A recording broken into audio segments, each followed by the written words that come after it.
Hello everyone, welcome back to my channel. জানি অনেক দিন পর আমি ভিডিও আপলোড করছি। আসলে এতদিন একটু শরীরটা খারাপ ছিল, তাই কোনো রকম কোনো ভ্লগ করতে পারিনি। চল আজকে দিনটাকে শুরু করা যাক। প্রথমেই দেখো আমার গপু সোনাকে। অনেকদিন গপুকে তোমাদের সাথে দেখা করাইনি, তবে আর একজনকেও তোমাদের সাথে দেখা করেছি।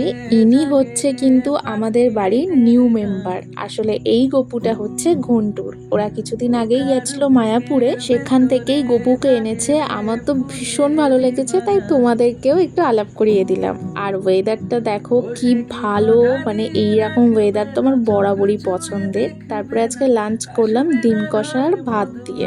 এরপরে দেখো বাড়িতে তো মানে আশফলের গাছ চলে এসেছে। আসলে মামা আশফলের ব্যবসা করছে, তো তাই জন্যই বাড়ির এইরকম অবস্থা। এরপরে শ্রেষ্ঠা, রাহুল, অনামিকা দিয়ে এসেছিল আমার বাড়িতে। দেন ওরা একটা আইসক্রিম বার অর্ডার করেছিল, সেটাই আমরা চারজন মিলে বসে বসে খাচ্ছিলাম আর সবাই মিলে গল্পও করছিলাম। তারপরে ওরা চলে গেল। দেন বিগ বাস্কেট থেকে কিছু জিনিস অর্ডার করলাম। আজকে সন্ধ্যাবেলা বানাবো সিমই। সিমইয়ের একটা প্যাকেট অনেক দিন ধরে কিনে বাড়িতেই রাখা ছিল, খাওয়ার হচ্ছিল না, তাই ভাবলাম সন্ধ্যাবেলায় বানিয়ে এটাকেই আজকে সন্ধ্যের টিফিন করি। তবে 2 প্যাকেট সিমইয়ের জন্য 1 প্যাকেট দুধ অনেকটাই কম হয়ে গেছে। একদম শুকনো শুকনো সিমই হয়েছে, বাট ঠিক আছে, খাওয়া গেছে, ভালোই হয়েছে। ফ্লিপকার্টে তো সেল চলছিল, সেখান থেকে নিজের জন্য একটা প্রোডাক্ট অর্ডার করেছি। এটা হচ্ছে 2% স্যালিসিলিক অ্যাসিড ফেস সিরাম আমার ব্রণর জন্য। তো এটার রিভিউ আমি তোমাদের সাথে খুব তাড়াতাড়ি শেয়ার করব আমি নিজে ইউজ করার পরে।